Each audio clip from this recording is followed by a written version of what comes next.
नमस्कार दोस्तों, स्वागत कर रहा हूँ आप सबका एक बार फिर से अपने YouTube चैनल पर। हम पढ़ रहे थे फिजिक्स का chapter light, reflection and refraction. ठीक है, इसके फर्स्ट पार्ट में हमने इसको कवर किया था मीडियम ऑफ लाइट तक। इसमें पढ़ा था हमने ट्रांसपेरेंट, ट्रांसलूसेंट एंड ओपेक, ये चीजें हम पढ़ चुके थे। अब इससे आगे कंटिन्यू करते हैं हम पार्ट 2 में। इसमें सबसे पहले हेडिंग पढ़ेंगे हम ray of light. Ray of light यानी कोई भी रे लाइट होती है वो ट्रेवल कैसे करती है। ठीक है, तो it is a straight line. देखो रे लाइट क्या होती है, स्ट्रेट लाइन होती है, आपको पता ही है। It is a straight line, है ना। प्रॉपर्टीज थी ना जो लाइट की, उसमें पढ़ा था हमने कि light always travel in a straight line. तो रे लाइट क्या होगी, स्ट्रेट लाइन होगी along which light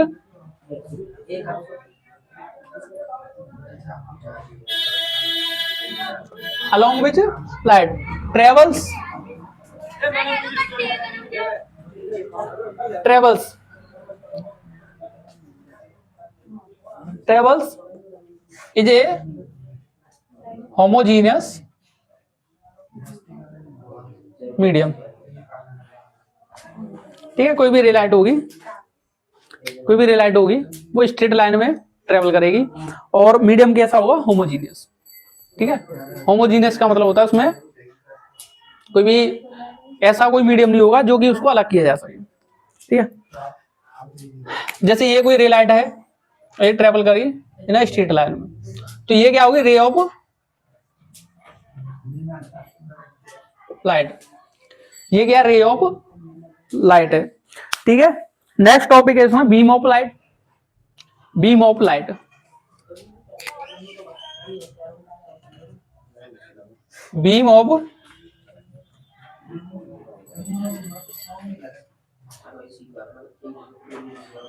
beam of light. ठीक है, इसके अंदर हम 3 बीम पढ़ेंगे लाइट के, कि कौन से होते हैं। पहला तो देखो है पैरेलल, और दूसरा क्या है, कन्वर्जेंट, और तीसरा है डाइवर्जेंट। तीसरा है डाइवर्जेंट। देखो पैरेलल में क्या होगा, जो रे लाइट होंगी वो एकदम से एक दूसरे के पैरेलल ट्रेवल करेंगी। और कन्वर्जेंट में क्या होगा कि जो रे लाइट होगी वो आपस में नजदीक आती हुई दिखेंगी। यानी एक रे लाइट ऐसे चली और एक ऐसे चली, फिर एक और ऐसे चली, फिर एक और ऐसे चली। और डाइवर्जेंट में क्या होगा कि जो रे लाइट होंगी वो दूर जाती हुई दिखेंगी। एक तो ऐसे गई और दूसरी ऐसे गई, फिर तीसरी ऐसे गई, एक और ऐसे गई। ठीक है, बीम ऑफ लाइट है। ठीक है, अब देखो यहां तक कोई दिक्कत वगैरह नहीं है ना। ठीक है, अगला टॉपिक पढ़ते हैं हम, reflection of light. Reflection of light,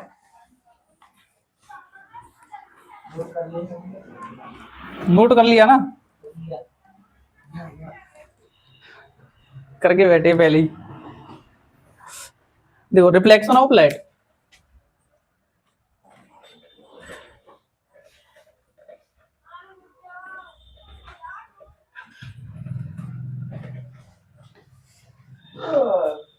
reflection of light.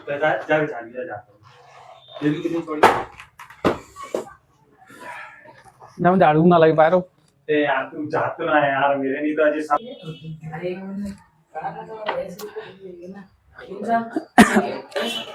देखो नेक्स्ट टॉपिक क्या है अपना, reflection of time, reflection of light. ठीक है, इसमें देखो मैं थोड़ा सा आपको समझा दूं कि रिफ्लेक्शन ऑफ लाइट में क्या होता है। कोई भी रे लाइट होती है वो जिस मीडियम से ट्रेवल करते हुए जाती है और वो रिफ्लेक्ट होके वापस से उसी मीडियम में आ जाती है। ठीक है, रिफ्लेक्ट होकर के वो उसी मीडियम में आ जाती है। ठीक है, तो इसको क्या बोलते हैं हम, रिफ्लेक्शन ऑफ लाइट। है, डेफिनेशन लिखते हैं इसकी। The light which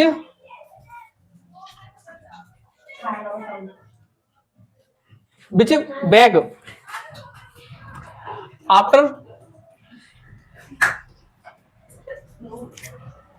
after taking यार, after taking on a polish of, एक तो यार तुम शांत क्यों ना है रे यार, मैं डिस्ट्रैक्ट हूँ। ये गुजरू गुजरू तुम कर रहे हैं, मेरा दिमाग दिमाग में चलो या तो फिर मैं भूल जा दूं। रहने दो ना आया रहो तो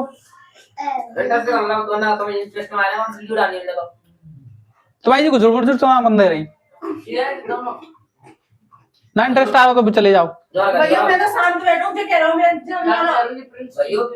वीडियो में कर ना, माफी चाहता हूं एक दिन वीडियो लेट आने के कारण। क्या बता रहे हैं? देख रहे जी हमारा तो मैं घर में लग रहा है दोनों जने, आवाज नहीं आ रही होगी, बिल्कुल नहीं आ रही होगी। नहीं कौन क्या बता रही है मेरे? ठीक है वो छोड़ो। तू तो सीधी हमारे पूरा काफी लेट रही है।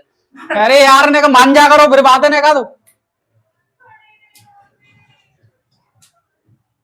क्या कर देते हैं तुम।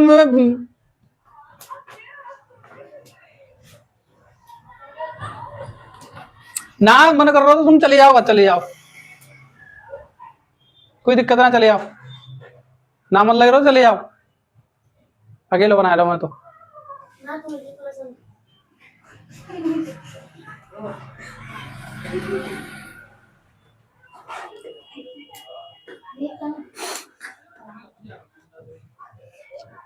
मैं शुरू कर रहा हूँ, बोलिए मत आओ।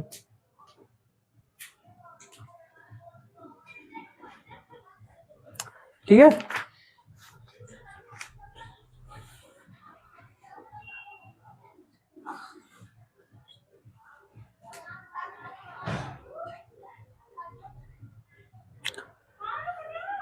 देखिए अगला टॉपिक आपका reflection of light.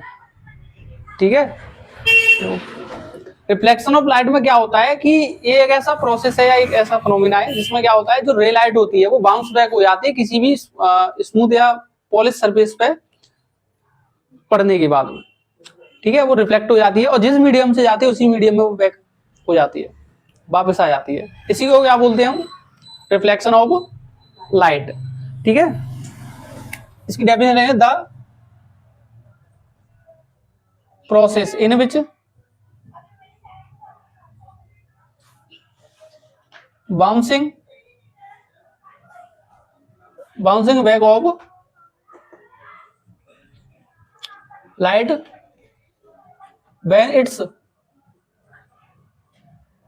falling on a polished surface in the same medium।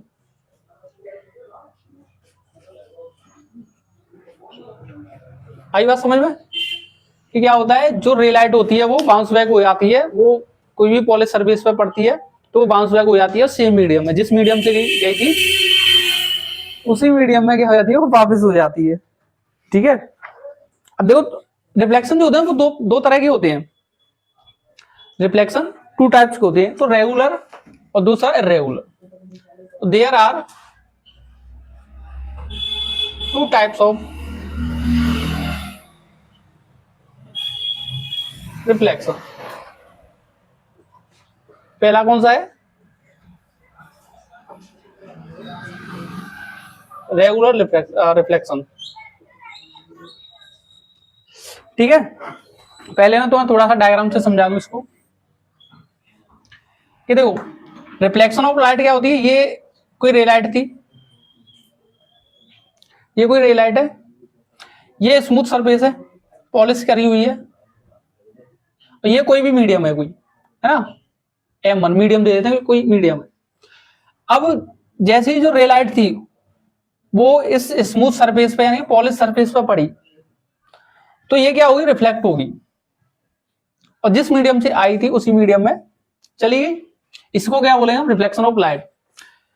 Regular reflection में क्या होगा कि बहुत सारी रे लाइट्स होंगी, ठीक है, और वो जैसे आ रही हैं वो ऐसे ही उसी मीडियम में रिफ्लेक्ट हो जाएंगी। ठीक है, कोई भी कहीं कोई दिक्कत नहीं है, मतलब कोई टेढ़ी मेढ़ी ऐसे नहीं जाएगी। ठीक है, एकदम से स्मूथ तरीके से क्या होंगी, वो रिफ्लेक्ट हो जाएंगी। तो ये क्या होगा हमारा रेगुलर रिफ्लेक्शन। और दूसरा क्या है? इर्रेगुलर।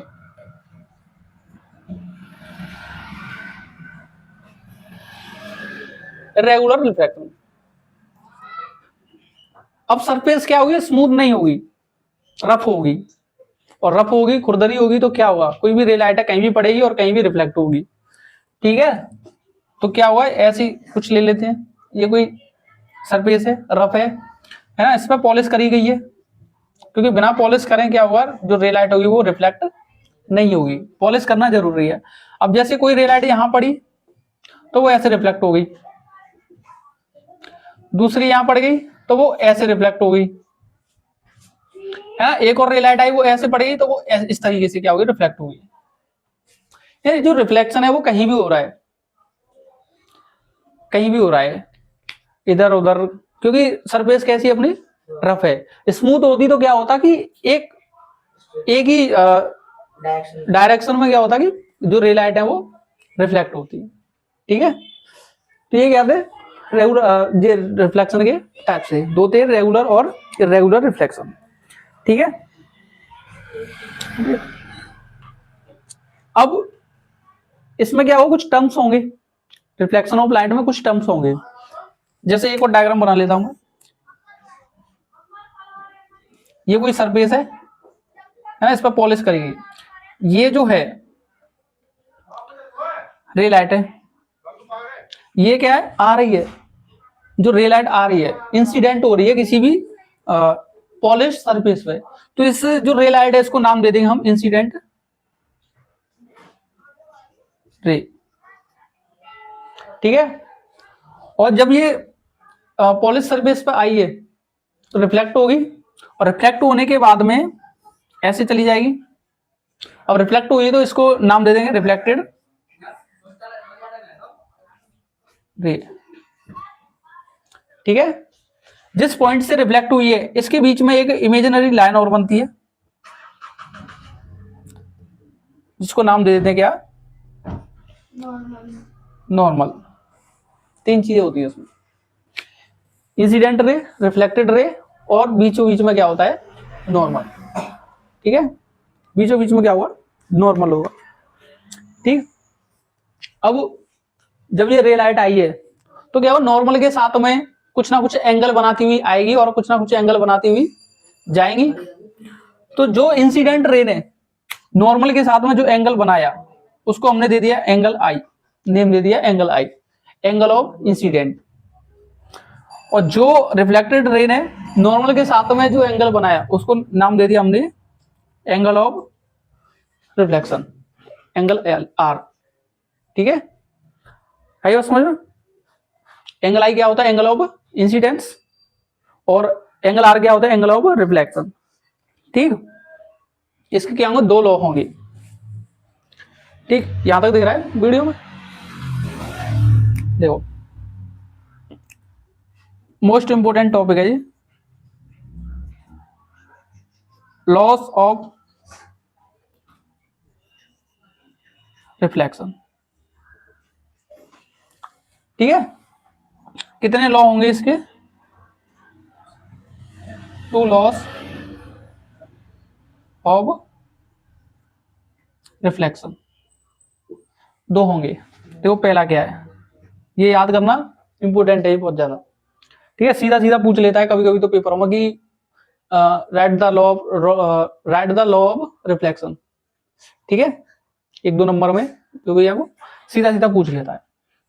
तो देखो पहला क्या है, समझाता हूं मैं, कि जो इंसिडेंट रे है और जो रिफ्लेक्टेड रे है और जो नॉर्मल है वो हमेशा एक ही पॉइंट पे मिलते हैं, है ना। पहला लॉ हो गया द इंसिडेंट रे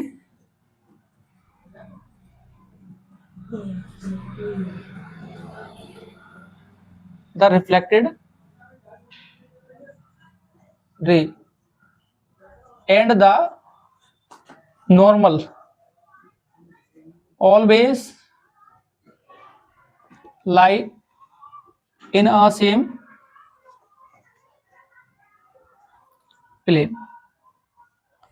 कहां मिलेंगे, एक ही पॉइंट पे आगे मिलेंगे। कौन कौन, इंसिडेंट रे, रिफ्लेक्टेड रे और नॉर्मल, तीनों एक ही पॉइंट पे आगे मिलेंगे। ठीक है, पहला। दूसरा क्या है, दूसरा कि एंगल ऑफ इंसिडेंस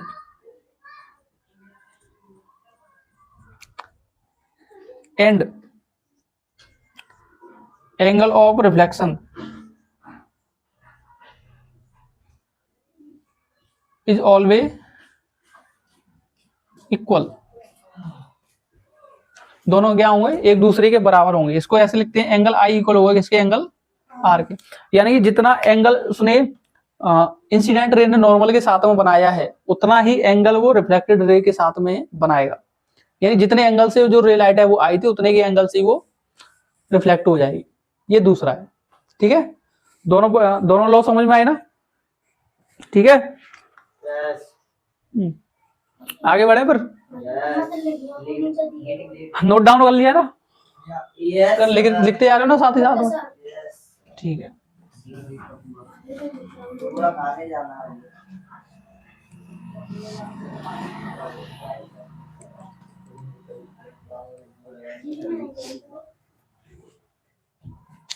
देखो अगला जो टॉपिक है वो अपना स्फेरिकल मिरर। अगला जो टॉपिक है वो क्या है, स्फेरिकल मिरर है, ठीक। नेक्स्ट टॉपिक है स्फेरिकल मिरर।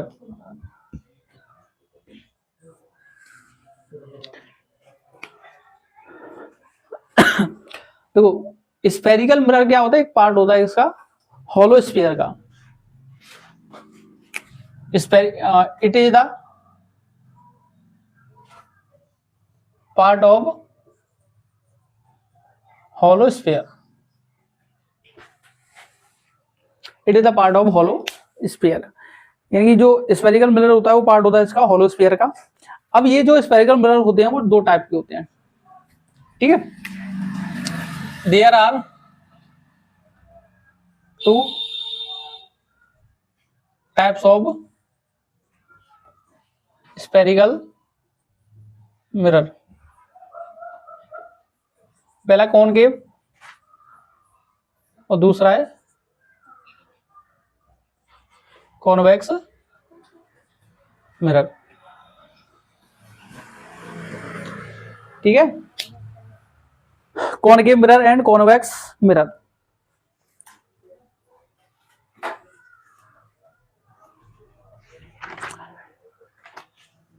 दो टाइप है, कॉनकेव एंड कॉन्वेक्स मिरर, ठीक है।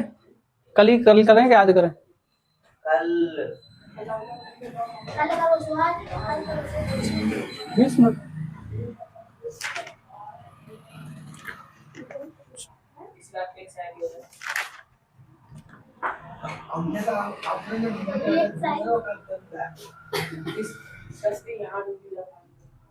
आगे भी आता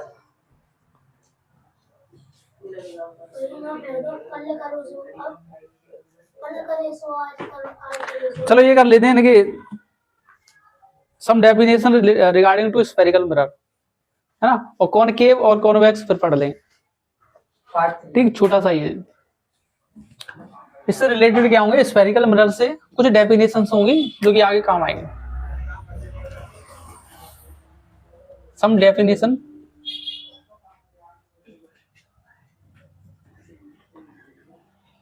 रिगार्डिंग टू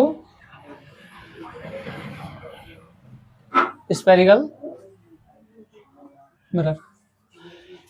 देखो कोई स्फीयर लेते हैं, ये स्फीयर है ना। इसको हमने क्या किया, यहां से काट दिया और इस वाले पार्ट को क्या कर लिया, अलग कर लिया, है ना। अब ये एक मिरर बन चुका है। अभी इसको नाम नहीं दे रहे हम कि कॉनकेव है या कॉन्वेक्स, जो भी है वो आगे देखेंगे। अभी फिलहाल के लिए इसको समझो एक ये पार्ट है किसका, स्फेरिकल मिरर का। अब देखो इसमें सम डेफिनेशंस होंगी, मतलब कुछ रिलेटेड पॉइंट्स होंगे। देखो एक तो होता है उसमें क्या, प्रिंसिपल एक्सिस। पहला क्या होगा उसमें, प्रिंसिपल एक्सिस।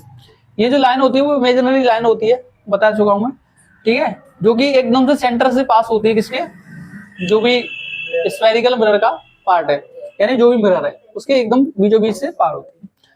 अच्छा, जिस पॉइंट पे ये मिलती है, स्फेरिकल मिरर का जो पार्ट है उसके जिस पॉइंट में मिलती है उसको नाम देते हैं हम क्या, पी। पी यानी कि इसको पोल बोल देते हैं, जिसको पी से लिखते हैं, ठीक है। और अब ये क्या है, एक पार्ट है किसका, स्फेरिकल मिरर का, तो इसका कुछ ना कुछ क्या होगा, सेंटर होगा, जिसको नाम दे दिया हमने क्या, centre of curvature. Centre of curvature centre है, और सेंटर की जगह पर ही क्या होता है, इसकी रेडियस होती है ना, क्योंकि एक सर्कल है तो उसकी रेडियस भी होगी कुछ ना कुछ, तो इसको नाम दे दिया हमने रेडियस ऑफ कर्वेचर।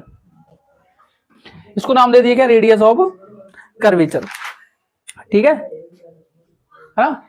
और एक लास्ट पॉइंट होता है जो कि हम इसमें तो कहीं पे भी मान लेते हैं, यहां पे क्या है, एफ, जिसको नाम देते हैं क्या, फोकल लेंथ। ये जो चीजें होंगी वो तुम्हें देखने को मिलेंगी इसमें, है ना। और इससे क्या हुआ, ये जो काम आएंगे किसमें, न्यूमेरिकल्स करने में, है ना, ठीक है। इसका एक फॉर्मूला और होता है, F equal to focal length, F equal to R/2, ठीक, ठीक है ना, ठीक है।